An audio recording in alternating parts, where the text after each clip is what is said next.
আমাদের ভারতবর্ষের একজন হিন্দু পণ্ডিত, লোকটির নাম স্যার রাধাকৃষ্ণ সর্বপল্লী। কি নাম বললাম? লোকটির নাম হলো স্যার রাধাকৃষ্ণ সর্বপল্লী। তিনি বলছেন, we can not Denny that the conception of Brotherhood in Islam transcends all barriers of race and nationality, a feather which does not character any other religions. আরেকজন হিন্দু পণ্ডিতের নাম বলবো, লোকটির নাম ডক্টর রামনারায়ণ শাস্ত্রী। কি নাম বললাম? ডক্টর রামনারায়ণ শাস্ত্রী। তিনি বলছেন, I can sure them that Hindustan will become Islamistan in the near future. Make Hindustan into Islamistan is my message to the Indian Muslims. It is the key to the solution of all Indian ills. বুঝতে পেরেছেন কিছু? কি কথা বলতে হবে, কিছু বুঝতে পেরেছেন?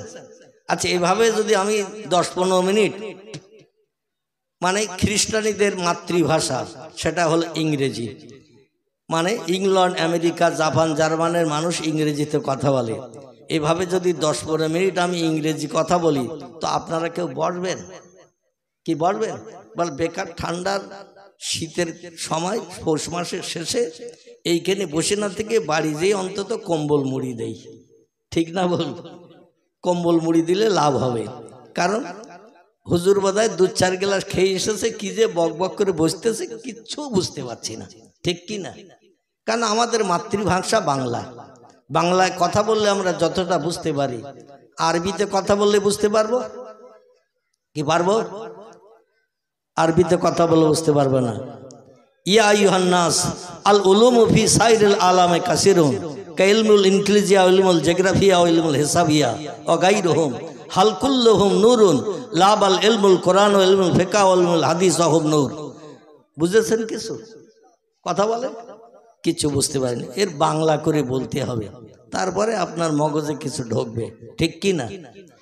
মোটামুটি আমরা বাংলা যেমন কম বেশি কথা বললেই বুঝতে পারি, আবার উর্দু ভাষা, হিন্দি ভাষা মোটামুটি দেশ বিদেশে ঘোরাফেরার কারণে কম বেশি বুঝতে পারি, কিন্তু ফার্সি বুঝি না, আরবি বুঝি না, ইংরেজি বুঝি না। বুঝি না কি? আমি একটু তথ্য দেই, খুব মনোনিবেশ সহকারে শোনেন। ডক্টর রামনারায়ণ শাস্ত্রী বলছেন, আই ক্যান শিওর, আমি নিশ্চিত রূপে বলতে পারি, দেম দ্যাট হিন্দুস্তান, এই ভারতবর্ষ হিন্দুস্তান, উইল বিকাম ইসলামিথান, একদিন ইসলামী রাষ্ট্রে আবার পরিগণিত হবে। জোরে বলুন একটু সুবহান। হিন্দু ভাইদের ঘরের উচ্চ শিক্ষিত হায়ার এডুকেটেড কীর্তি সন্তান, লোকটির নাম হলো ডক্টর রামনারায়ণ শাস্ত্রী।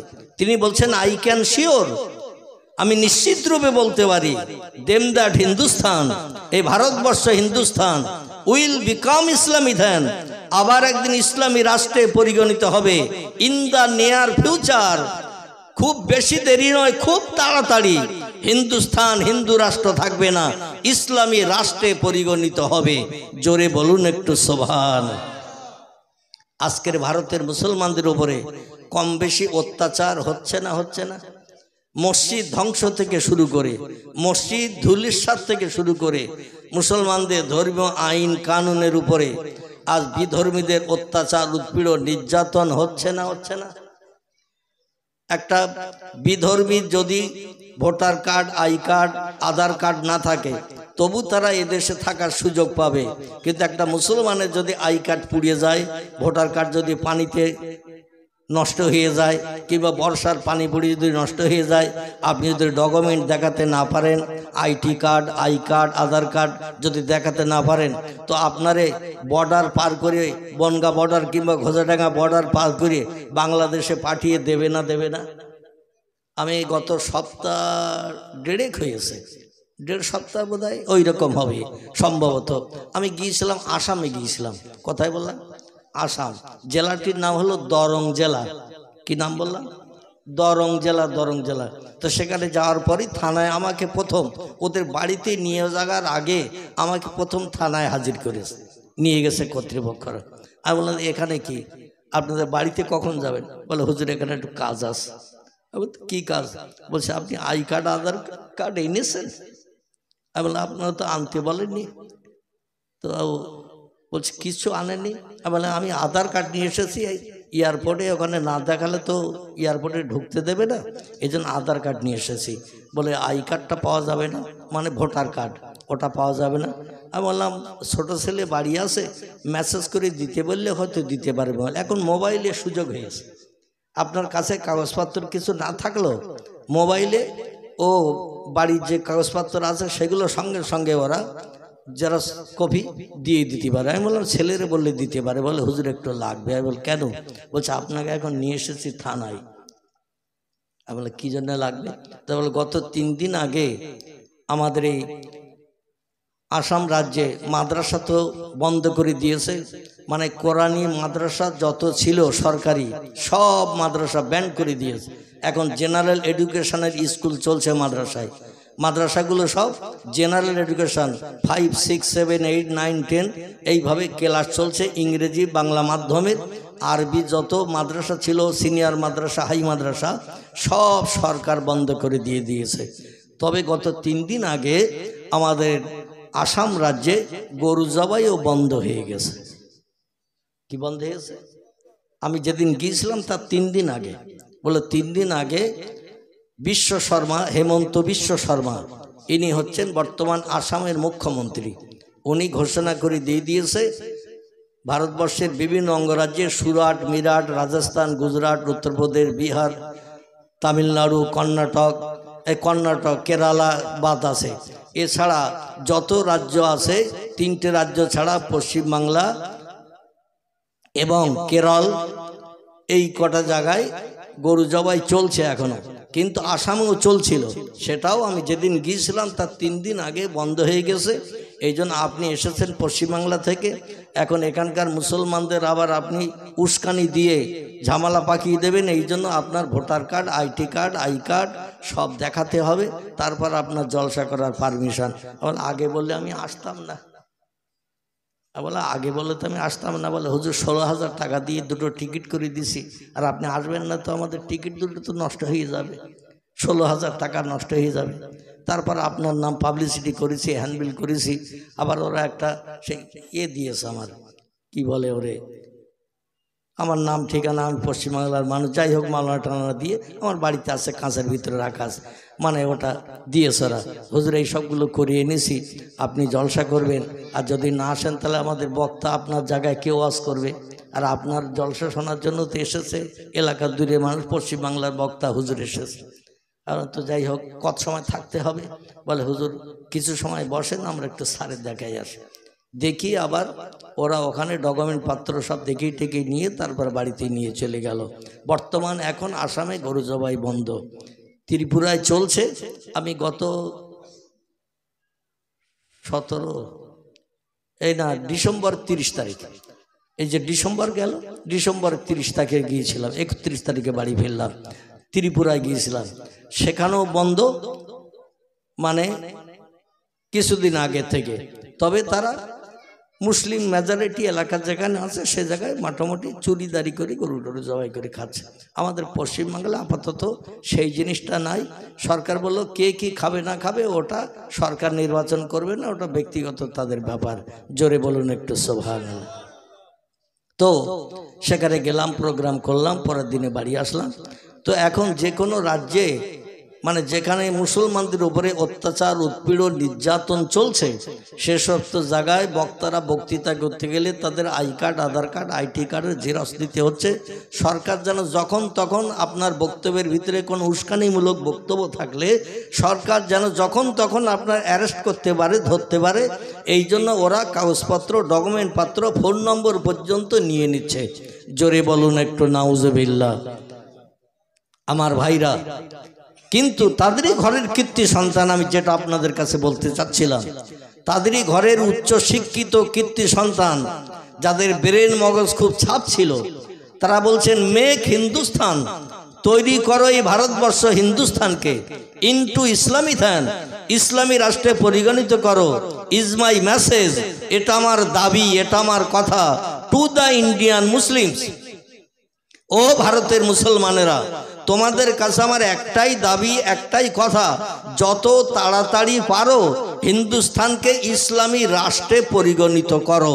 জোরে বলা যাবে না একটু সুবহানাল্লাহ? আচ্ছা, ইসলামী রাষ্ট্র যদি তৈরি হয়, মাথায় টুপি দিতে আর কেউ বারণ করবে? মুখে দাড়ি রাখতে বারণ করবে? হাঁটুর নিচে লম্বা জামা গায়ে দিতে বারণ করবে? গরু জবাই করতে বারণ করবে?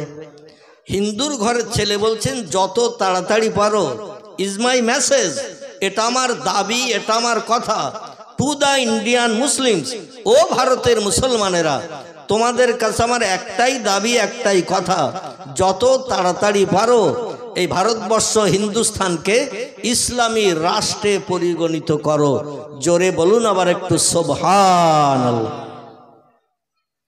তিনি বলছেন যদি কেউ জিজ্ঞাসা করে আমি হিন্দুর ঘরের ছেলে হয়ে মুসলমানদের ইসলামী রাষ্ট্র এই ভারতবর্ষকে পরিগণিত করার কথা কেন বললাম, অনেকে আমার বক্তব্য শুনে হয়তো মনে করবে লোকটার মাথা গরম হয়ে গেছে, 2-4 গ্লাস খেয়েছে, কিংবা লোকটা পাগল হয়ে গেছে, তাই মুসলমানদের ডেকে বলছে হিন্দুস্তানকে মুসলিম রাষ্ট্র, ইসলামী রাষ্ট্র তৈরি করো।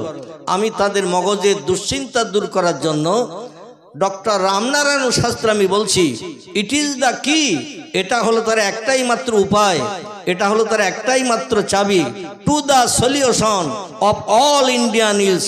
সারা ভারতের মানুষ শুধু মুসলমান নয়, হিন্দু নয়, জৈন নয়, খ্রিস্টান নয়, ইহুদি নয়, কোল নয়, ভিল নয়, নাগা নয়, খাসা নয়, মুন্ডা নয়, আর্য নয়, অনার্য নয়, আদিবাসী নয়, সাঁওতালি নয়, যত ধর্মাবলম্বী ভারতবর্ষে বসবাস করে সব লোকের রোগের ঔষধ মুসলমানদের কোরআনের ভিতরে আল্লাহ পাক বর্ণনা করে পাঠিয়ে দিয়েছেন। জোরে বলুন একটু সুবহান। তিনি বলছেন অল ইন্ডিয়ান ইলস, সারা ভারতের মানুষ যত রোগে, যত বেমারিতে, যত অসুস্থতায় আছে, সব রোগের ঔষধ মুসলমানদের কোরআনের ভিতরে আল্লাহ পাঠিয়ে দিয়ে দিয়েছেন। চিল্লায় বলা যাবেন একটু সুবহানাল্লাহ? আচ্ছা, এই তথ্য যদি তিনি দিয়ে থাকেন তাহলে তথ্যটা তিনি ভুল দিয়েছেন না ঠিক দিয়েছেন? কথা বলতে হবে। তথ্যটা হিন্দুর ঘরের ছেলে হলো আমরা 24 ঘন্টায় কোরআন হাতে করতে পারি নাই, কোরআনের মানে মতলব জানারও চিন্তা ভাবনা জীবনে নিতে পারি নাই, একটু সময় কোরআনের পিছনে দিতে পারি নাই, কিন্তু হিন্দুর ঘরের ছেলেরা যথেষ্ট কোরআনের পিছনে সময় দেয়। এই ভারতবর্ষ যখন বাংলাদেশ আলাদা হয়নি, পশ্চিম পাকিস্তান আলাদা হয়নি, এক ভারতবর্ষ যখন ছিল, আফগানিস্তান আলাদা হয়নি, ভারতবর্ষ একটা বিশাল রাষ্ট্র ছিল, যে রাষ্ট্রের রাজসিংহাসনে বসে রাজিত্ব করেছিলেন মুসলমানেরা। কারা? মুসলমানেরা। জহিরুদ্দিন মোহাম্মদ বাবর, তার ছেলের নাম আকবর, আকবরের ছেলের নাম জাহাঙ্গীর, জাহাঙ্গীরের ছেলের নাম শাহজাহান, শাহজাহানের ছেলের নাম ঔরঙ্গজেব, শের শাহ, আলাউদ্দিন খলজি, মোহাম্মদ বিন তুগলক, সুলতানা রিজিয়া, এভাবে যত নাম এসেছে, এক টানা মুসলমানেরা দিল্লির রাজসিংহাসনে বসে রাজিত্ব চালিয়েছেন ইসলামী আইন কানুনে 750 বছর। কদিন? কি বুঝতে পারেননি? 750 বছর একটানা রাজিত্ব করেছে। আমার ভাইরা, আজ পর্যন্ত মুসলিম ছাড়া দিল্লির পার্লামেন্টে বসে 100 বছর একটানা রাজিত্ব করেছে কোন ধর্মাবলম্বী, এমন রেকর্ড ভারতের ইতিহাসে নাই। 100 বছর একটানা রাজিত্ব করেছে। অন্য কোন ধর্মাবলম্বীরা তাদের উৎখাত করে দিয়ে আর একটা ধর্মাবলম্বী এসে বসেছে, এমন রেকর্ড ভারতের ইতিহাসে নাই। কিন্তু মুসলমানদের ইতিহাসে আছে, একটানা 750 বছর রাজিত্ব করেছে মুসলমানেরা। জোরে বলুন একটু সুবহানাল্লাহ। কারণ কি বলুন তো? একটা ছোট্ট তথ্য আপনাদের কাছে পরিবেশন করি, তারপরে কোরআনের আয়াত আমি রেখেছি সূরা ওয়াকিয়া থেকে, ছোট্ট ছোট্ট 3টি আয়াত। কটা? ছোট্ট ছোট্ট 3টি আয়াত সূরা ওয়াকিয়া থেকে রেখেছি কোরআন পাকের মর্যাদা সম্পর্কে। আমি সেদিকে আপনাদের নিয়ে যাব, তবে তথ্যটা একটু দিলে আপনাদের বুঝতে সুবিধা হবে। দেব না, সরাসরি কোরআনে যাব, যেটা বলবেন সেটা করব। তথ্যটা দিলে আপনারা কোরআনের মর্যাদা সম্পর্কে বুঝতে সুবিধা পাবেন।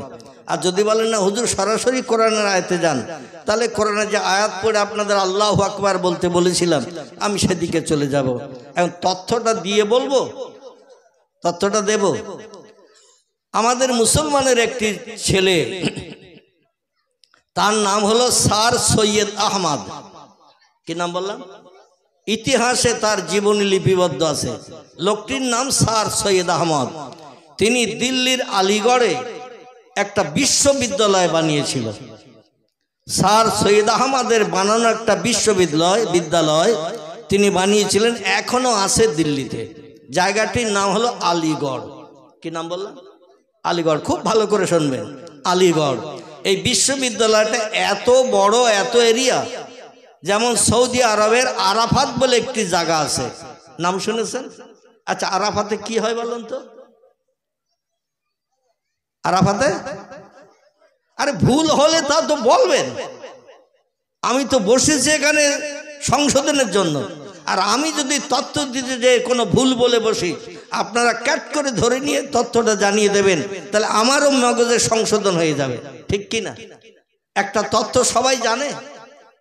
সবাই সব জিনিস সম্পর্কে খবর রাখে না।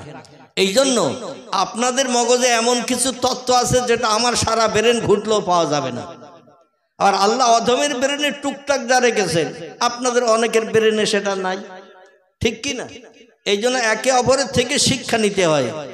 এই জন্য আল্লাহ নবী বলছেন উতলুবুল ইলমা মিনাল মাহাদি ইলাল লাহাদ, শিক্ষা অর্জন করো দোলনা থেকে নিয়ে কবরে যাওয়া পর্যন্ত। উতলুবুল ইলমা মিনাল মাহাদি ইলাল লাহাদ, রসুল বলছেন জ্ঞান অর্জন করো, শিক্ষা অর্জন করো ওই দোলনায় যখন বাচ্চাদের সইয়ে দিয়ে ঝুল দেয় না, বাচ্চা, ছোট বাচ্চা, মায়েরা দুধ খাইয়ে নিয়ে এবার হেল্লায় সইয়ে দিয়ে বাচ্চাদের বলে ঝুলো দে। ঝুলো দিতে দিতে ঘুমিয়ে পড়লে কিছু সময় মেয়েদের কাজ করতে সুবিধা হয়, ও আর চিল্লাচিল্লি করবে না, বদমাইশি করবে না। নবী বলছেন দোলনা থেকে নিয়ে কবরে যাওয়া পর্যন্ত জ্ঞান অর্জন করো, শিক্ষা অর্জন করো, শিক্ষার শেষ নাই। জোরে বলুন একটু সুবহান। তো আরাফাতের একটা কাজ হয় সেখানে বছরে একদিন। কদিন? বছরে একদিন একটা কাজ হয়, সেটা হলো জিলহজ মাসের 9 তারিখে 25 থেকে 30 লক্ষের উপরে মানুষ, কোন সময় 45-50 লক্ষ হয়ে যায়। মানে যে বছর যেমন হাজিদের আগমন হয়, মক্কা মুকাররমায় আশেপাশে যেখানে যত বাসায় থাকে হাজিরা, পৃথিবীতে 57টা শুধু মুসলিমদের দেশ আছে। কটা বললাম? 57টা মুসলিমদের দেশ আছে। সব দেশের থেকে কম বেশি 2000, 1000, 4000, 5000 এরকম সব হজ করতে যায় না যায়। তো সব দেশ থেকে গেলে সব হাজি এবং সৌদি আরবের মানুষ, পার্শ্ববর্তী এলাকার মানুষ, তারা সব একসঙ্গে যখন আসে তখন 35-40 লক্ষের উপর মানুষের সমাগম হয়। এই টোটাল মানুষকে নিয়ে বিল্ডিংয়ে একটাও লোক থাকে না, কোনো বাসা ঘরে একটাও লোক থাকে না, মক্কা শরীফে একটাও হাজি থাকে না, সব চলে আসে আরাফাতের মাঠে জিলহজ মাসের 9 তারিখে। কবে বললাম? জিলহজ মাসের 9 তারিখে কোনো হাজি কোথাও থাকে না, সব চলে আসে আরাফাতের মাঠে। এখানে 2 রাকাত নামাজ পড়িয়ে হাজির সার্টিফিকেট দেওয়া হয়। জোরে বলুন সুবহানাল্লাহ। এই আরাফাতের মাঠের পার্শ্ববর্তী এলাকায়, আরাফাতের মাঠের পাশে একটা আরবি বিশ্ববিদ্যালয় বানানো হয়েছে। আরবি বিশ্ববিদ্যালয়টির নামকরণ করা হয়েছে উম্মুল কোরা। কি নাম বললাম? একটু জোরে বলেন, তাহলে মনে থাকবে অনেক সময়। আর আমার কথা শুনে চুপ করে বসে থাকলে এই মাইকে আওয়াজ বেরিয়ে যাচ্ছে ওই পর্যন্ত, এর পরে আর মেমোরিতে আসবে না।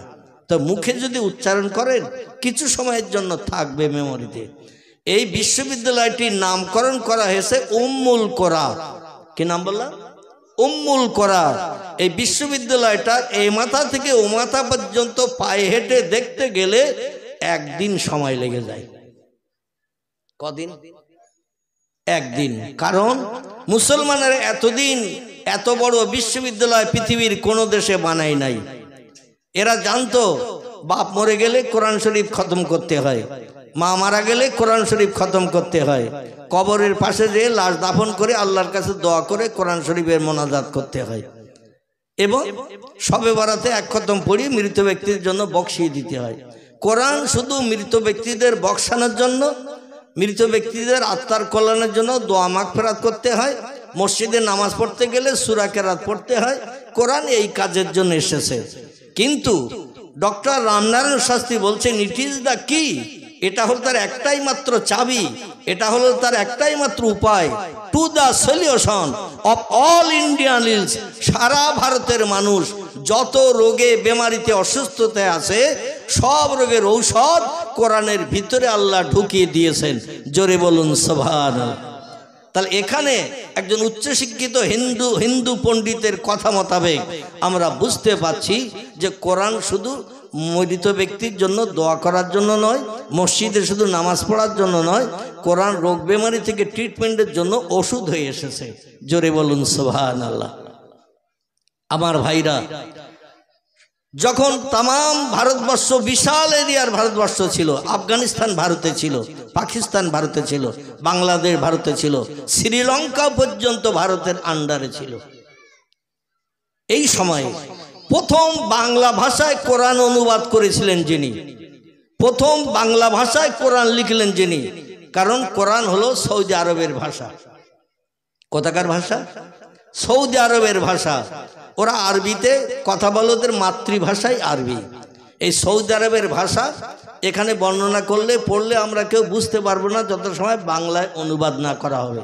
তো প্রথম বাংলায় যিনি কোরআন অনুবাদ করেছিলেন, আমাদের মুসলমানের ঘরের কোনো আলেম হাফেজ কারি মুফতি নয়, প্রথম বাংলা ভাষায় কোরআন অনুবাদ করেছিলেন যিনি, তার বাড়ি ছিল পূর্ব বাংলার ময়মনসিংহ। কোথায় নাম বললাম? পূর্ব বাংলার ময়মনসিংহ জেলায়।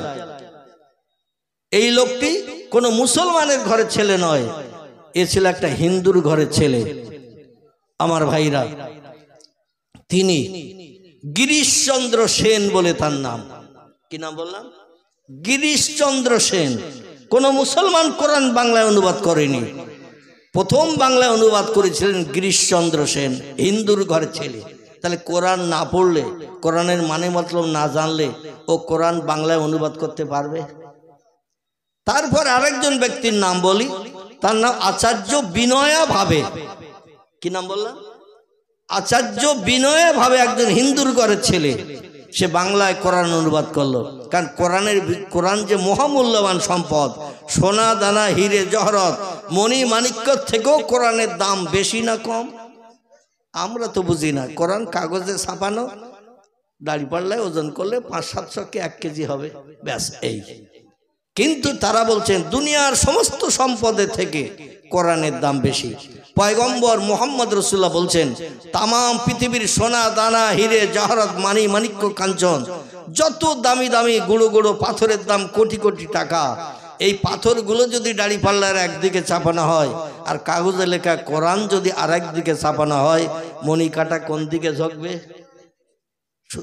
মানে বলতে হয় তাই বলছেন, একটু চিন্তা ভাবনা করে বলেছেন যে সামান্য কাগজে লেখা 30 পারা কোরআন, 114টি সূরা, 6666টি সেন্টেন্স বাক্য আয়াত, এই জিনিসটা একদিকে ছাপানো হয়েছে। আর দুনিয়ার দামি মহলবর সোনা রূপ হিরে জহরত মণি মাণিক্য কাঞ্চন, যত দামি দামি একেবারে সেই পরশমণি পাথর থেকে শুরু করে কোটি কোটি টাকা যার মূল্য দাম। আমি শুনেছি, গল্পে শুনেছি, আল্লাহ বেশি জানেন, সাপের মাথায় থাকে কি? মানিক। আচ্ছা, আমরা দেখেছি কেউ কোনোদিন? কথা বলতে হবে, দেখেছি। আচ্ছা, মানিকটা কি তাও আমরা কোনো তথ্য পাইনি, তবে শুনেছি সাপে মাথায় করে নিয়ে রাখে। এর মালিক যদি কেউ হয়, তারা জায়গা জমির দরকার আছে, আছে কিছুটার প্রয়োজন আছে। কোটি কোটি মিলিয়ন বিলিয়ন ডলারের থেকেও মানিকের দাম বেশি। এই মানিকের যেমন দাম বেশি, বিলিয়ন মিলিয়ন মিলিয়ন ডলারের থেকে একটা মানিকের দাম যেমন বেশি, আল্লাহর কোরআনের দামও দুনিয়ার সমস্ত নামি দামি পাথর মানিকের থেকেও বেশি। জোরে বলুন একটু সুবহান। এই কোরআনের জ্ঞান মানুষের মগজে ঢোকানোর জন্য আমাদের মুসলমানের ঘরে একটা ছেলে, লোকটির নাম স্যার সৈয়দ আহমদ। কি নাম বললাম? স্যার সৈয়দ আহমদ দিল্লির আলিগড় বলে একটি জায়গা, সেখানে একটা বিশ্ববিদ্যালয় বানালেন মুসলমানদের মগজে কোরআন শরীফের তত্ত্ব ঢুকিয়ে দেওয়ার জন্য। এই আলিগড় বিশ্ববিদ্যালয়ের এ মাথা থেকে ও মাথা পায়ে হেঁটে ঘুরে সৌন্দর্য স্মৃতিগুলো দেখতে, কোন দিকে কেমন বিল্ডিং, কোন দিকে কেমন কি লাইনে কি পড়ানো হয়, এই সবগুলো দেখতে ঘুরতেও একদিন সময় লেগে যায়। পায়ে হেঁটে ঘুরে দেখতে একদিন সময় লাগে। আচ্ছা, আমাদের এখানে এইরকম কোনো বিল্ডিং আছে যে 3 ঘন্টা সময় লাগে ঘুরে দেখতে? আছে?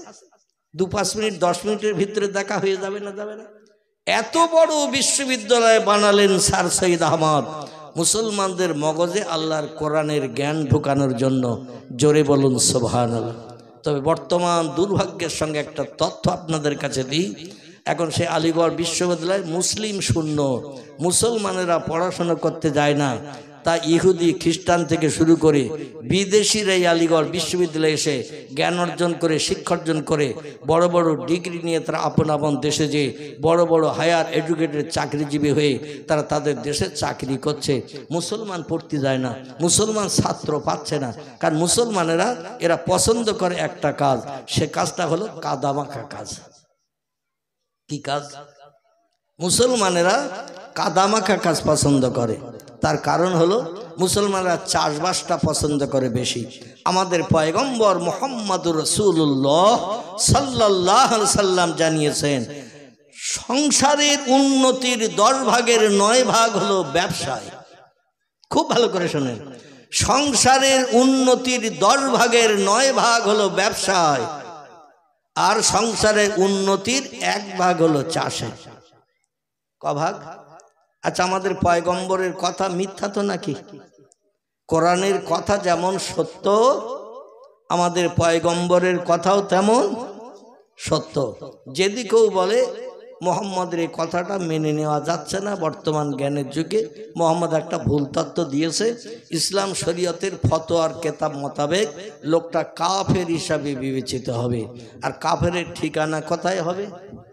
কাফেরের ঠিকানা হবে জাহান্নাম।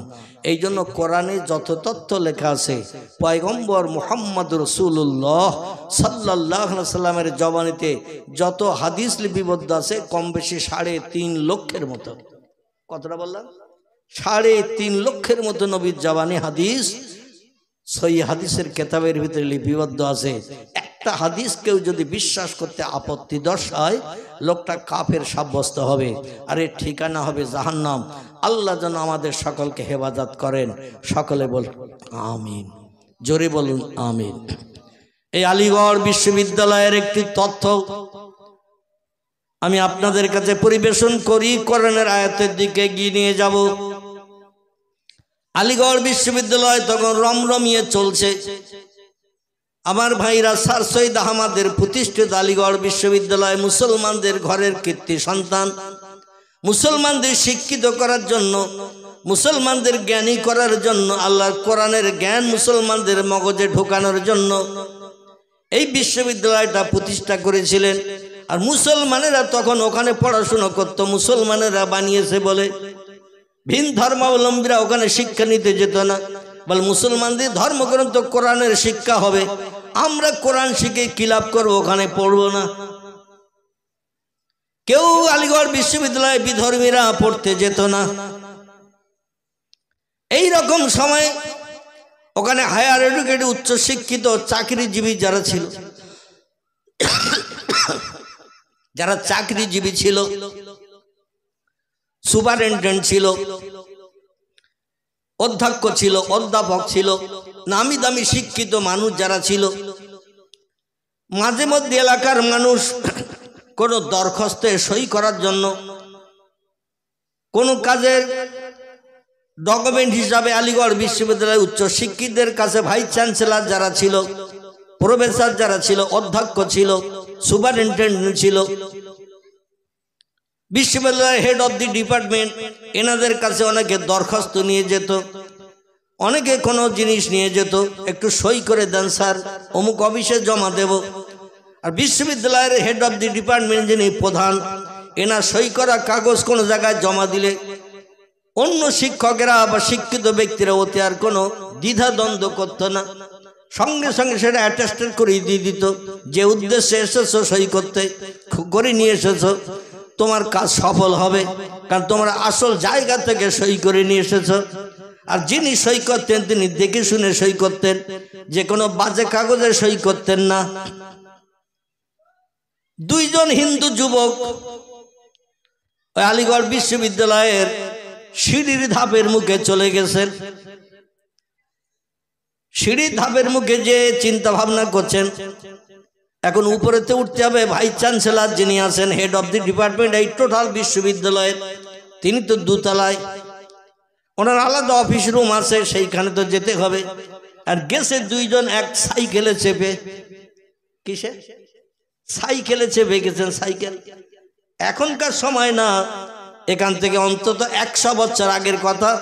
তখন একটা সাইকেল যদি গ্রামের কেউ কিনে আনতো, 3 দিন তার বাড়ি বাজার হইতো। কি ঠিক বললাম না ভুল বললাম?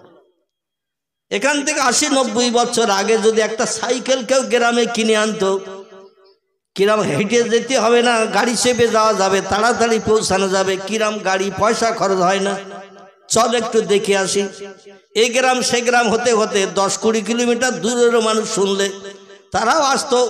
বিনা ধরায় গাড়ি চালিয়ে যাওয়া যাবে, পড়বে না, আবার তাড়াতাড়ি জায়গায় পৌঁছানো যাবে, পয়সাও খরচ হবে না, চল সাইকেল কিরাম দেখে আসি। সেই সময়কার কথা, দুইজন যুবক, একজন চালাচ্ছে আর একজন সামনের রডে বসা। একজন হিন্দু আবার যেতে ভয় করে, কারণ সব মোল্লারা ওখানে থাকে। কারা? শিক্ষক মোল্লা, ছাত্র মোল্লা, তৈরি করেছে বিশ্ববিদ্যালয়ে, তিনিও মোল্লা। মোল্লা বোঝেন তো নাকি? মোল্লা মানে হলো মুসলমান। মুসলমানদের বিশ্ববিদ্যালয়, ভাইস চ্যান্সেলর প্রধান শিক্ষক যিনি, তিনিও মুসলমান। বিশ্ববিদ্যালয় বানিয়েছেন যিনি, তিনিও মুসলমান। আর সেখানে ছাত্র পড়াশোনা করছে, তারাও মুসলমান। কোনো হিন্দু নাই, জৈন নাই, শিখ নাই, ইহুদি নাই, খ্রিস্টান নাই, মুসলমানদের কল্যাণের জন্য বানিয়েছেন। এখানে যে কোনো একটা ধর্মাবলম্বী আসতে গেলে একটু চিন্তা ভাবনা করবে না, করবে না? এই জন্য একজন যুবক একা একা আসতে ভয় পাওয়ার কারণে ও আরেকজনকে সঙ্গে করে নিয়ে এসেছে। বলে, চল ভাই একটু দরখাস্তটা সই করে নিয়ে আসি। বলে, তুই যা। বলে, আমার একা যেতে যেতে গান চান করছে, একটু ভয় ভয় লাগছে, কারণ মোল্লাদের এরিয়া, মোল্লারাই থাকে সেখানে, অন্য কোনো ধর্মাবলম্বী আমাদের জাত কেউ নাই, একটু চল। আচ্ছা, একজনের সঙ্গে আরেকজন থাকলে তার একটু সাহস বাড়ে না, বাড়ে না? একটু সাহস বাড়ে। তো বলছে, চ, তোর যদি উপকার হয় তো যাই। এখন দুই বন্ধু নতুন সাইকেল চেপে এসেছেন বিশ্ববিদ্যালয়ের দরজার মুখে। এসে এবার উপরে উঠতে হবে। ভাইস চ্যান্সেলর কোথায়? বল, উপরে 2য় তলার ওনার স্পেশাল কোয়ার্টার আছে, রুম আছে, সেই রুমের ভিতরে আছে। এখন নতুন সাইকেল, তখন দাম কম থাকলেও তার দাম ছিল না, ছিল না? টাকার মূল্য হিসাবে দাম এখনকার থেকে অন্তত 20 গুণ কম, কি 50 গুণ কম। তবু তখনকার টাকার দাম ছিল না, ছিল না? দাম ছিল। আমি তো আমার ছোটবেলার কথা বলছি, তখন একটা কটকটি কিনে খেয়েছি 5 পয়সা দিয়ে, একটা আইসক্রিম কিনে খেয়েছি 5 পয়সা দিয়ে, একটা গোলমালাই আইসক্রিম খেয়েছি 7 নয়া দিয়ে, একটা মুরগির ডিম বিক্রি করেছি 13 পয়সা, হাঁসের ডিম বিক্রি করেছি, মা দিয়েছে, বিক্রি করেছি 15 পয়সা। মা ওর থেকে আবার 5 পয়সা আমার দিয়েছে, মাদ্রাসায় যাব 5 পয়সা দিয়েছে, বুট টুট কটকট খেনি খাস করে। আমাদের এই নেওড়া রোড বসিরহাটে যেতে ওই শিকারি বাগান বলে একটি জায়গা, ওখানে গোপালের দোকান বলে একটা দোকান আছে এখনো, গোপাল। তো তার দোকানে যেয়ে মাঝে মাঝে কটকটি কিনতাম, বুট ভাজা কিনে আবার চিবুতে চিবুতে বাড়ি আসতাম 4টে 4:30 দিকে। হেঁটে হেঁটে যেতাম, হেঁটে হেঁটে বাড়ি আসতাম। ক্লাস 9 পর্যন্ত আমি পায়ে হেঁটে হেঁটে মাদ্রাসা করেছি, আবার ক্লাস 9 পর্যন্ত পায়ে হেঁটে হেঁটে বাড়ি 4:30টার সময়। ক্লাস 10-এ যখন উঠেছি, মানে মাধ্যমিক ক্লাস 10-এ, আমার মা ছাগল বিক্রি করে দিয়েছে 225 টাকা। কথা বললাম, 225 টাকাতে একটা ছাগল বেচেছে। সেই ছাগল বেচা 225 টাকাতে একটা সাইকেল কিনেছে, 225 টাকা। সেই 225 টাকা সাইকেল কিনে তখন সাইকেলে করে যাওয়া আসা করেছে। আবার প্রায় 12-13 বছর ধরে ওই সাইকেলটা চালিয়েছি। আবার পরে বিক্রি করেছে সেই 225। কথা বললাম, পরে আবার বেচেছি সেই 225। মানে মালের দাম হু করে বেড়ে যাচ্ছে, যার কারণে আমার কেনা দামই আবার বিক্রি করেছি 13 বছর চালানোর পরে সেই সাইকেল। তো যাই হোক, তখন গুঁড়ো গুঁড়ো ওই জেটির ডিম এই জেটির ডিমের মতো এরকম গুঁড়ো গুঁড়ো খাবার থাকতো, 1 নয় 3টে করে দিত। কটা জেটির ডিম 1 নয় 3টে করে দিত। আমার এখনো মনে আছে। বড় বড় মাছ লজেন একটা 5 পয়সা একটা, এই ঠিক এই বড় বড় মাছ লজেন 5 পয়সা। তো যাই হোক, তখনকার সময় এখনকার সময়, এখন একটা কটকটি কিনতে গেলে অন্তত 2 টাকা লাগবে নাকি 5 টাকা। তাহলে তখন ছিল 5 পয়সা, এখন 5 টাকা। তাহলে দামের মূল্য কত বেড়ে গেছে। তখন 13 পয়সা ছিল একটা মুরগির ডিম, এখন হয়ে গেছে 7 টাকা। তাও ওদের দেশি মুরগির ডিম দেবে না, 7 টাকা পোলট্রির ডিম, ঠিক কি না? তাহলে কত গুণ বেড়েছে। সেই হিসাবে সাইকেলের দাম সেই সময় অনেক বেশি। তাই বন্ধু চিন্তা করছে, এখানে সাইকেলটা পাঁচিলের রানার গায়ে সাইকেলটা রেখে সিঁড়ি দিয়ে যখন ভাইস চ্যান্সেলরের ঘরে যাব সই করতে, দরখাস্তের ঘরের ভিতরে যেহেতু স্যারের কাছে অনুরোধ করতে হবে, দরখাস্তটা দেখাতে হবে। আর উনি তো কানা না যে একটা দরখাস্ত দিলে উনি স্টাম্প বার করে স্টাম্প মেরে সই করে দেবে। জিনিসটাকে পড়বে তো নাকি, আমার জায়গা জমি লিখে নিচ্ছে, কি কি করছে এটা দেখবে না সে, কি কি বিষয়ে দিচ্ছে। তো সেখানে যদি 10 মিনিট 20 মিনিট সময় লাগে একটা স্টাম্প করে দরখাস্ত নিতে, ফিরে এসে আবার সাইকেলটা পাবো, তো এই সময় লাগবে না? লাগবে না? একটা দরখাস্তের সই করে আনতে 2য় তলার থেকে উপরের তলার থেকে সিঁড়ি ভেঙে আসতে হবে, 18-20টা ধাপ ভেঙে। বর্তমান এখন যদি কেউ একটা সাইকেল মুদিখানার দোকানের পিলিয়ারের গায়ে কিংবা খুঁটির গায়ে রেখে যদি বলে, দোকানদার সাইকেলটা দেখে আমি একটু মাছ কিনে এনেছি, বাড়ি একটু বড়া করবে, ডাল দিয়ে পচা চিংড়ি মাছ 100-3 কিনে এনেছি, বাড়ি একটু চিংড়ি মাছ দিয়ে আর ডাল দিয়ে বড়া করবে। তো দোকানদার বললো, তুমি তো অন্তত তেল নেবে 200, তো আমার খুঁটির গায়ে সাইকেলটা রেখে যাও। এখন খুঁটির গায়ে সাইকেল রেখে গেছে, দোকানদারের বলে গেছে, চিংড়ি মাছের বাজারে যেয়ে দেখে চিংড়ি মাছওয়ালা যে বিক্রি করতে, তারা সব ঘিরে দিয়ে আরও 5 জন বড়া টড়া করবে, আরও 5 জন মাছ নেবে, যার যেমন পয়সা সেই রকম মাছ নেবে। এখন মাছ কিনতে যে একটু সময় লেগে গেছে, এবার এসে বলছে, এবার ডাল দাও 200, মুসুরির ডাল আর চিংড়ি মাছ একসঙ্গে বেটে বড়া করা হবে, আর তেল দাও 200। তো এসে বলছে, ও আব্দুর রহমান ভাই, আমার সাইকেল, বলে ওখানে রেখে গেলি। রেখে গেলাম কই? এদিক ওদিক তাকিয়ে দেখে সাইকেল আর নেই। অবশ্য আপনাদের নতুন হাটে এরম চোর একটাও নেই, আছে নাকি? এখানে নেই, তালপুকুর হাটেও নেই, আশেপাশে চৌমাথার হাটেও সাইকেল যদি সারা রাত সারাদিন থাকে তাও তো হাত টাত দেয় না কেউ। আল্লাহু আকবার। এখন যে মাল রাখতেছে সে যতটা চোখ না রাখে, যে চুরি করে তার থেকে বেশি চোখ রাখে, কখন নিতে হবে না নিতে হবে। দোকানদার তেল মাপতে গেছে, কেড়ে তেল মাপতেছে, তেল তুলতেছে, আর সেই সময় সাইকেল আউট হয়ে গেল, হ্যাপিস হয়ে গেল। মানে দোকানদারের নজর একটু আড়াল হলেই হলো। তো একজন বন্ধু আর একজন বন্ধুকে বলছেন, কি চিন্তা ভাবনা করছিস? বলে, চিন্তা ভাবনা করছি সাইকেলটা নতুন সাইকেল কিনে এনেছি, এই সাইকেলটা রেখে 2য় তলায় উঠবো, ভাইস চ্যান্সেলরের ঘরে ঢুকবো, দরখাস্ত স্টাম্প মেরে সই করে নেব, ফিরে আসে আবার সাইকেলটা পাবো। তো যে বন্ধুকে সঙ্গে করে নিয়ে গিয়েছে ওই বন্ধু একটু শিক্ষিত ছেলে, ও বলছে, শোন, চিন্তা করতে হবে না, ये मुस्लिम मोल्ला का जगह है, इस पर चोरी होने का कोई डर नहीं। जोरे बोलून सुभान। এটা মুসলমান মোল্লাদের জায়গা, এখানে কোনো জিনিস চুরি হওয়ার কোনো ভয় নেই। কারণ এখানে কোরআনের শিক্ষা দেয়া হয়, হাদিসের শিক্ষা দেয়া হয়, মানুষকে এখানে উত্তম মানুষ বানানো হয়। কারো মাল পড়ে থাকলেও কেউ হাত দেবে না, কারো টাকা পড়ে থাকলেও কেউ হাত দেবে না, আর যদিও বা হাত দেয় তুলে নিয়ে আসল জায়গায় জমা দেয়, যাতে মালের মালিক আবার পরবর্তীতে সেটা পেয়ে যায়। জোরে বলা যাবে না একটু সুবহান। ये मुस्लिम मोल्ला का जगह है, इस पर चोरी होने का कोई डर नहीं। হিন্দি ভাষায় বলছে এটা মুসলমান মোল্লাদের জায়গা, এখানে চুরি হওয়ার কোনো ভয় নাই। তুমি তালা দাও আর এমনি রাখো, যেমন রাখবে তেমন থাকবে। তোমার সাইকেলে কেউ হাত পর্যন্ত লাগাবে না, কারণ পরের জিনিস না বলে হাত দিলে সে চোর হিসাবে বিবেচিত হয়। এই জন্য তোমার জিনিসে কেউ হাত দেবে না। যদি হাত দেয় তুমি আসলে হাত দেবে, তোমারে বলিয়ে হাত দেবে।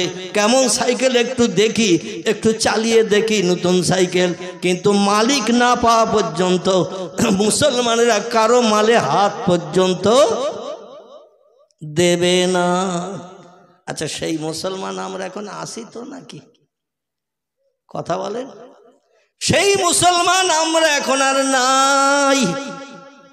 এই মুসলমান না থাকার কারণে 7.5 বছরের রাজত্ব একটানা মুসলমানের পর মুসলমান, মুসলমানের পর মুসলমান। কোনো হিন্দু, কোনো জৈন, কোনো শিখ, কোনো ইহুদি, কোনো খ্রিস্টান, কোনো কোল, কোনো ভিল, কোনো নাগা, কোনো খাসা, কোনো মুন্ডা, কোনো আর্য, কোনো অনার্য, কোনো আদিবাসী, কারো বাবার ক্ষমতা হয়নি মোল্লাদের সরিয়ে দিয়ে রাজসিংহাসনে বসে দেশের জনগণের সুখ সমৃদ্ধ দান করা। এটা কারো জন্য সম্ভব হয়নি, কারণ প্রত্যেকটি ধর্মাবলম্বী জানতো মুসলমানেরা চুরি করে না, মুসলমানেরা মিথ্যা কথা বলে না, মুসলমানেরা কারো গালে অন্যায়ভাবে চড় মারে না, মুসলমানেরা কারো অর্থ আত্মসাৎ করে না। এই জন্য যারাই রাজত্ব চালাচ্ছে তারাই সঠিক। অন্য ব্যক্তি রাজসিংহাসনে বসলে দেশে অরাজকতা শুরু হবে। জোরে বলুন একটু আমিন, আর একটু জোরে বলুন আমিন। আমার আল্লাহ এই জন্য বলছেন ইন্নাহু লাকুরআনুন কারীম, এটা হলো আমার পাঠানো সেই কোরআন, যে কোরআনের ভিতরে দয়া, দাক্ষিণ্য, করুণা, রহমত তোমাদের জন্য আমি আল্লাহ পরিপূর্ণতা দান করে তোমাদের ঘরে পাঠিয়েছি। আমার দয়া, রহমত, করুণা, বরকত, রহমত যা কিছু আছে আমি কোরআনের ভিতরে সব ঢুকিয়ে দিয়ে তোমাদের ঘরে পৌঁছে দিয়েছি। আমার কোরআন যদি মান্যতা দিয়ে চলো, কোরআন যদি তোমরা মেনে চলো, ফালা আলাইকা, আর কোনো জিনিসের প্রয়োজন তোমাদের হবে না। মা ফাতাকা মেনহু, কোরআন তোমাদের জন্য যথেষ্ট। চিল্লায়ে বলুন একটু সুবহানাল্লাহ, নারায়ে তাকবীর। আচ্ছা, আমরা বাস্তবে প্রমাণ করে দেখেছি।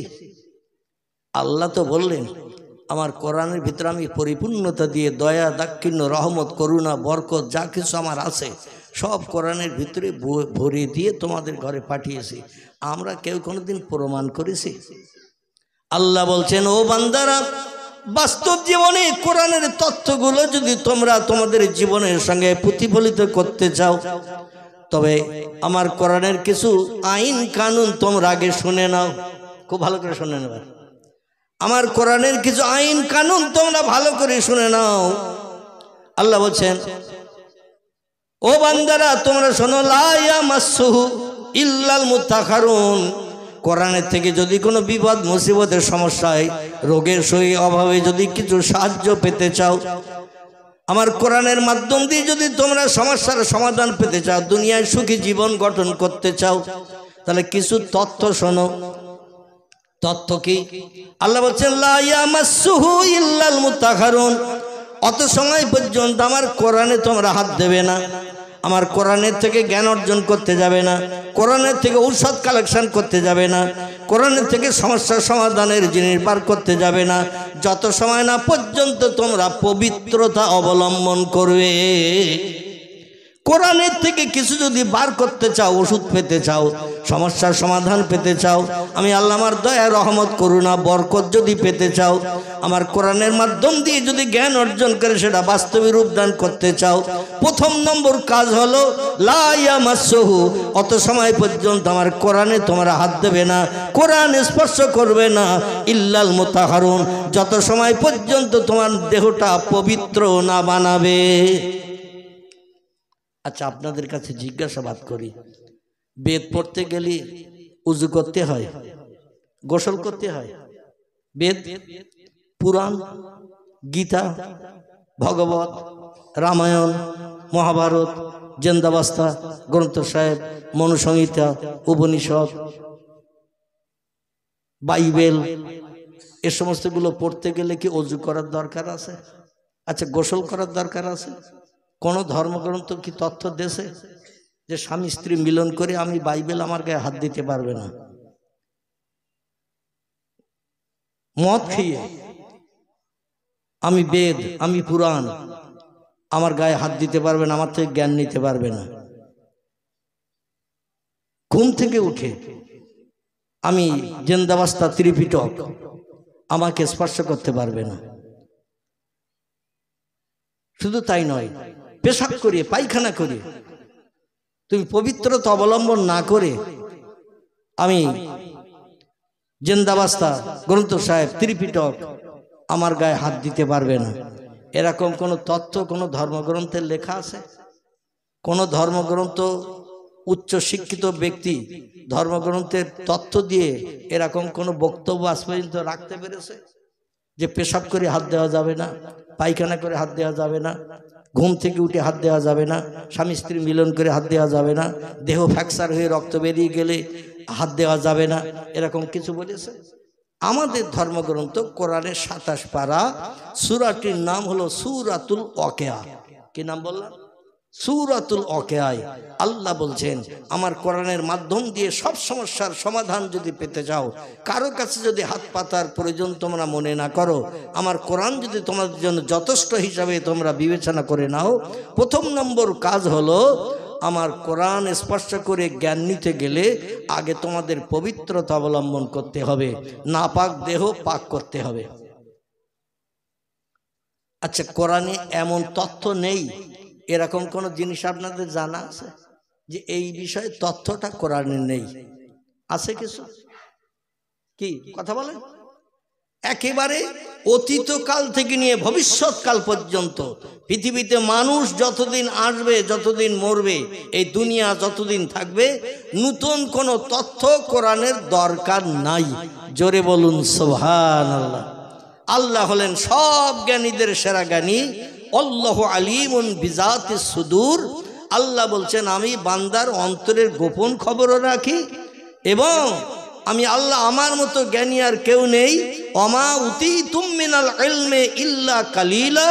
ও মানুষ, তোমাদের মগজে যে জ্ঞান, যে জ্ঞানের মাধ্যম দিয়ে তোমরা ক্যালকুলেটর বানিয়েছো, কম্পিউটার বানিয়েছো, রিমোট কন্ট্রোল বানিয়েছো, স্যাটেলাইট বানিয়েছো, ইন্টারনেট বানিয়েছো, ওয়্যারলেস বানিয়েছো, টেলিফোন বানিয়েছো, মোবাইল বানিয়েছো, রেডিও বানিয়েছো, ভিডিও বানিয়েছো, ভিসিআর বানিয়েছো, কোল্ড স্টোর হিমঘর বানিয়েছো, ফ্রিজ বানিয়েছো, পাতাল রেল বানিয়েছো, মাটির তলা দিয়ে চলে যাচ্ছে, আরও কত কিছু বানাবে। তাই বলে তোমরা যেন ধারণা করিও না আমার জ্ঞানের থেকে তোমাদের জ্ঞান বেশি।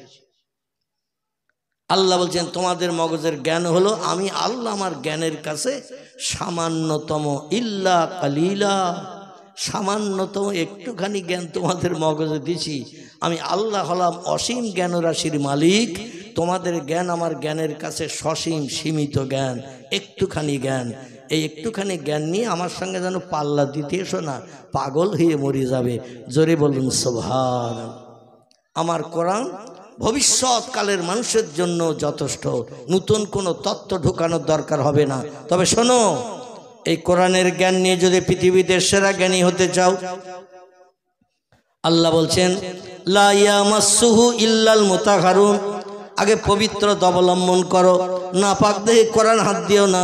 নাপাক দেহে কোরআনে হাত দিলে তুমি কাফের হিসাবে বিবেচিত হবে। একটি ফতোয়া আপনাদের কাছে বলি, দুটি কাজ করলে মুসলমান সঙ্গে সঙ্গে কাফের হয়ে যায়। কটা? দুটি কাজ করলে মুসলমান সঙ্গে সঙ্গে কাফের হয়ে যায়। ও আর মুসলমান থাকে না, ওকে তওবা পড়তে হবে, কলেমায় রদ্দে খবর পড়তে হবে জনগণের সামনে, এবং অঙ্গীকার করতে হবে যা ভুল করেছি জীবনে যতদিন বাঁচবো এই ভুল আর করব না, এই ওয়াদা করে তওবা পড়তে হবে, কলেমায় রদ্দে খবর পড়তে হবে। যদি না পড়ে লোকটা মারা যায়, ওর জানাজা নামাজ পড়ারও দরকার নাই, এমনি এমনি কবরে পুঁতে দেওয়া ভালো হবে। কারণ ইসলাম শরীয়তে লোকটা মুসলমান নয়, আর মুসলমান যে না হবে তার জানাজা পড়ারও কোনো দরকার নাই। আমার ভাইরা, দুটি কাজের একটি কাজ হলো বেওযু অবস্থায় কোনো ব্যক্তি যদি নামাজ পড়ে, বেওযু অবস্থায় যদি কোনো ব্যক্তি নামাজ আদায় করে এবং রুকুর পরে সেজদায় যে, জমিনে সেজদায় যে যদি বলে সুবহানা রব্বিয়াল আলা, এই তাসবিহ যদি পাঠ করে সেজদা দেয়, লোকটা সঙ্গে সঙ্গে কাফের হয়ে যাবে। এই কাফেরের এই সিজদাই তাসবিহ আমার আল্লাহ কোনোদিন পছন্দ করেন না, বরং বেঈমানের তালিকায় তার নাম নথিভুক্ত করেন। আর একটা কাজ করলে যে কোনো মুমিন মুসলমান সঙ্গে সঙ্গে কাফের সাব্যস্ত হয়ে যায়, ওর মুসলমান থাকে না। সেটি হলো বেওজ অবস্থায় পেশাব করে এসেছে, পায়খানা করে এসেছে, ঘুম থেকে উঠেছে, স্বামী স্ত্রী মিলন করেছে, কিংবা দেহ ফ্র্যাকচার হয়ে রক্ত নির্গত হয়েছে, অজু ভেঙে যাবে, অজু নষ্ট হয়ে যাবে। এই অবস্থায় যদি কোনো ব্যক্তি কোরআন স্পর্শ করে, লোকটা সঙ্গে সঙ্গে কাফের হয়ে যাবে। বোঝা গেল? এই দুটো কাজ যেন জীবনে যতদিন বেঁচে থাকবেন এই দুটো কাজ যেন জীবনে করবেন না। একটা হল অজু যদি ভেঙে যায়, কেরা ঠাট্টা করলো, বিদ্রুপ করলো, মুস্কি হাসলো, ওটা দেখবেন না। কারণ আপনি কাফের হওয়ার থেকে অজু করতে যাওয়া ভালো না খারাপ? মসজিদে আসেন, ঘুমিয়ে পড়েছেন, মসজিদে আসেন, ঘুমিয়ে পড়েছেন, ইসলাম শরীয়তের ফতোয়ার কেতাব এসেছেন, কোথায় বসে আছেন এতটুকু খেয়াল নাই। মানুষ তন্দ্রায় গেছে, ঘুমিয়ে গেছে, পাশের মানুষ গুঁতো না দেওয়া পর্যন্ত আপনার ঘুম ভাঙে নাই, আপনার কিন্তু অজু নষ্ট হয়ে গেছে। ওই অবস্থায় যদি আপনি নামাজ আদায় করেন আপনি কাফের সাব্যস্ত হবেন। এই জন্য বাই সরে গেছে, পিছনের দরজা দিয়ে হাওয়া নির্গত হয়ে গেছে, আপনি লজ্জার মাথা খেয়ে উঠে চলে যাবেন, উজু করে আসবেন। এখন আমি উজু করতে গেলে লোকে ধারণা করবো বাই সরে গেছে, পিছনের দরজা দিয়ে হাওয়া নির্গত হয়ে গেছে। লোকজন হয়তো মুস্কি হাসবে, ঠাট্টা করবে, কোনো দিকে তাকাবেন না। কে কি বললো, কে কি করলো, কে হাসলো কি কাঁদলো, ও দেখার দরকার নাই। আপনাকে যেতে হবে অজু করতে, অন্যথায় নামাজ পরিত্যাগ করতে হবে। কি করতে হবে? হয় অজু করতে হবে, অন্যথায় নামাজ ছেড়ে দিতে হবে। ওই জামাতের দরকার আপনার নাই, পরবর্তীতে একা নামাজ পড়বেন অজু করে, সেটাও ভালো। ওই জামাতের সবের আশায় বেঈমান হবেন না। জোরে বলুন আমিন। আল্লাহ যেন আমাদের হেফাজত করেন। বোঝা গেল ফতোয়াটা? বোঝা গেল তো নাকি আমার ভাইরা? এবার আসুন, আল্লাহ বলছেন তানজিলুম মির রাব্বিল আলামিন। দুনিয়ায় যত ধর্মগ্রন্থ আছে সব ধর্মগ্রন্থ মানুষের মগজ ধোলাই করা কথা। মানুষ তার ব্রেন মগজের জ্ঞান দিয়ে ধর্মগ্রন্থ লিখেছে। বেদ মানুষ লিখেছে, পুরাণ মানুষ লিখেছে, গীতা মানুষ লিখেছে, ভগবত মানুষ লিখেছে, রামায়ণ মানুষ লিখেছে, মহাভারত মানুষ লিখেছে, জিন্দাবাস্তা মানুষ লিখেছে, গ্রন্থ সাহেব মানুষ লিখেছে, উপনিষদ মানুষ লিখেছে, ত্রিপিটক মানুষ লিখেছে, যত ধর্মগ্রন্থ আছে বাইবেল মানুষ লিখেছে। আমার ভাইরা, সব ধর্মগ্রন্থ মানুষ রচনা করেছে। আমাদের ধর্মগ্রন্থের মালিককে জোরে বলেন। আমাদের ধর্মগ্রন্থের মালিক হলো আল্লাহ সুবহানাহু ওয়া তাআলা। সে আল্লাহ বলছেন, ও দুনিয়ার মানুষ তোমরা শোনো, আমার পাঠানো বাণী, আমার কথাবার্তাগুলো হলো কোরআন। কোরআন আল কোরআন। এ কোরআন পৃথিবীর কোনো মানুষের মগজ ধোলাই করা কথা নয়। এই জন্য আমি আল্লাহ আমার তরফ থেকে পাঠিয়ে দিয়েছি তানজিলুম মির রাব্বিল আলামিন। তোমাদের পরওয়ারদিগার পূর্বে যেখানে ছিল, বর্তমানে যেখানে আছে, ভবিষ্যতে যেখানে থাকবেন, সেই জায়গাটির নাম হলো আরশ কুরসি। কি নাম? জায়গাটির নাম হলো আরশ কুরসি। সেইখানে আমি অতীতে ছিলাম, বর্তমানে আছি, ভবিষ্যতেও থাকবো। সেইখানে আমি সংরক্ষণ করে রেখেছিলাম ফি লাউহিম মাহফুজ। লহে মাহফুজ বলে একটা সংরক্ষিত জায়গা আমার আরশ মোয়াল্লার উপরে। সেইখানে কোরআনকে আমি রেখেছিলাম। কোনো নবী পয়গম্বরের মর্যাদা রক্ষার জন্য আমি কোরআন অতীতে পৃথিবীতে পাঠাই নাই। পৃথিবীতে 1 লক্ষ মোতাবেক 2,24,000 পয়গম্বর এই পৃথিবীতে আগমন করেছে। কোনো পয়গম্বর তার উম্মতের উপকারের জন্য কোরআন আমি পৃথিবীতে পাঠাই নাই। আমি আল্লাহ পাক পয়গম্বরদের ভিতরে সেরা করেছি যাকে, তার নাম হলো মুহাম্মদ রাসূলুল্লাহ। আর মুহাম্মদ রাসূলুল্লাহ উম্মতদের সব পয়গম্বরের উম্মতের থেকে সেরা করেছে। তাই কোরআন অতীতে আমি বানিয়ে রেখেছিলাম এবং পরবর্তীতে সব পয়গম্বরের শেষে মুহাম্মদ রাসূলুল্লাহর উম্মতের উপকারের জন্য কিয়ামত পর্যন্ত আমি দামি কিতাব হিসাবে তোমাদের ঘরে পৌঁছে দিয়েছি। জোরে বলুন একটু সুবহানাল্লাহ, নারায়ে তাকবীর। এবার একটা প্রশ্ন আপনাদের কাছে করি, কোনো মানুষ যদি মারা যায়, যেমন আমাদের গ্রামের একটি ছেলে শাহজাহান বলে তার নাম, কি নাম বললাম? শাহজাহান, শেখপাড়ায় বাড়ি, আমাদের নেওয়ার আস্তানা শাহ ছবি রমজান আলী রহমতুল্লাহ মজারের কাছে তার বাড়ি। আমাদের নেওয়ার একজন আল্লাহর অলি ব্যক্তির কবর আছে, তার নাম শাহ সুফি রমজান আলী রহমতুল্লাহ আলীহে। এনারই কবরের পাশাপাশি বাড়ি। ভেলুড়ে গিয়েছিল ট্রিটমেন্ট হতে, সেখানেই মারা গেছে। বাই ফ্লাইটে এরোপ্লেনে করে ফিরে এসেছে, মগরিবের নামাজ বাদ তার জানাজা নামাজ হয়েছে। যাই হোক, এইরকম একটা মানুষ যদি মারা যায়, আর পৃথিবীর কোনো দেশের থেকে যদি কেউ খবর নিয়ে আসে যে মরা মানুষ জেন্দা করে দেবে, 20,000, 50,000, 1 লাখ 2 লাখ টাকা দিলে মরা মানুষ জেন্দা করে দেবে, সম্ভবত আমার থেকে তার বয়স অন্তত 10-12 বছর কম। কতটা বললাম? আমার থেকে 10-12 বছর তার বয়স কম। তার সে তো এখনো বুড়ো হয়নি, হয়েছে নাকি? খুব ভালো ছেলে, সৎ ছেলে। শাহজাহান তার নাম। বসিরহাট মায়াও আছে, ঘড়ি সারাই করা কাজ করতো। বসিরহাট মায়াও চেনেন তো নাকি? ওই বিমল ড্রেসেসের পাশে ওই মায়াও আছে, ঘড়ি সারাই কাজ। তার আগে কাজ করতো বসিরহাট থানার বাম পাশে ঘড়ির দোকানে ঘড়ি সারাই কাজ করতো। ছেলেটা মারা গেছে। আচ্ছা, এখন কেউ যদি এসে খবর, খুব ভালো করে এবার বুঝবেন, কেউ যদি এসে খবর দেয় যে অমুক দেশে ওষুধ তৈরি হয়েছে, মরা মানুষের গালে 2 ফোঁটা দিলে ও আস্তে আস্তে জেন্দা হয়ে যাবে। আচ্ছা, জায়গা জমি ঘর বাড়ি বেচে গাছতলায় বাস করলেও যদি কেউ মরা মানুষ জেন্দা হয়, গাছতলায় বাস করতেও চাবে না? চাবে না? জায়গা জমি ঘর বাড়ি যা কিছু আছে সব বিক্রি করে দেবে। দিয়ে যদি বলে আম গাছের তলায় যদি বাস করতে হয় তাও বাঁচবো, আমি মারা গেছি, আমার সব বেঁচে দে, ওই দেশ থেকে ওষুধটাই নিয়ে আমার গালে 2 ফোঁটা দে। কি চাবে না? চাবে না? খিদির লোক বোধ চাবে না? মরি গেলি জিন্দা হওয়া চাবে? আমার ভাইরা, মানুষ কোনোদিন মরতে চায় না, ঠিক না ভুল? মরতে কেউ চায় না। আল্লাহ আজরাইলকে দিয়ে চাবি মোড়া দিয়ে দেয়, এই জন্য তার মরণ হয়। মরণ কেউ চায় না। কেউ যদি এসে বলে অমুক হসপিটালে ভর্তি হলে সেখানে ওষুধ খাইয়ে তোমারে জিন্দা করে দিয়ে দেবে, কিংবা অমুক জায়গায় একজন নামি দামি মানুষ আছে, তার কাছে নিয়ে ট্রিটমেন্ট করলেই মরা মানুষ জিন্দা করে দেবে, আচ্ছা সেখানে তারে নিয়ে যাবে না? যাবে না? দুনিয়ার কোন দেশের বিজ্ঞানীরা, দার্শনিকেরা, ইঞ্জিনিয়ারেরা, ডাক্তারেরা, মাস্টারেরা, যত উচ্চশিক্ষিত হাকিম, উকিল, জজ, ব্যারিস্টার, এমনকি FCS London first class, first gold medallist, এমন করে বিদেশ থেকে, ইংল্যান্ড থেকে ফার্স্ট ক্লাস ডিগ্রি নিয়ে গোল্ড মেডালের স্বর্ণপদক নিয়ে ডাক্তার এসেছে। ওই ডাক্তার দেখারই মরা মানুষ জেন্দা করবে, মানুষ সেখানে তারে নিয়ে যাবে না? যাবে না? কিন্তু পারবে কেউ? কোন মরা মানুষকে জিন্দা করতে কেউ পারবে? কোরআন বলছে যেটা মানুষের পক্ষে সম্ভব নয়, আমি কোরআন আমার পক্ষে সেটা সম্ভব। জোরে বলা যাবে না? একটু আর একটু জোরে বলা যাবে না? নারায়ে তাকবীর। কোরআন বলছে মানুষের পক্ষে যেটা সম্ভব নয়, আমি কোরআন আমার পক্ষে সেটা সম্ভব। যদি বলেন হোয়াট ইজ দ্য ডকুমেন্ট, আমি গোটা কয়েক তথ্য দেই, তবে এই সব তথ্যের সংশোধন করা, সব তথ্যের পরিবেশন করা হয়তো সম্ভব হবে না।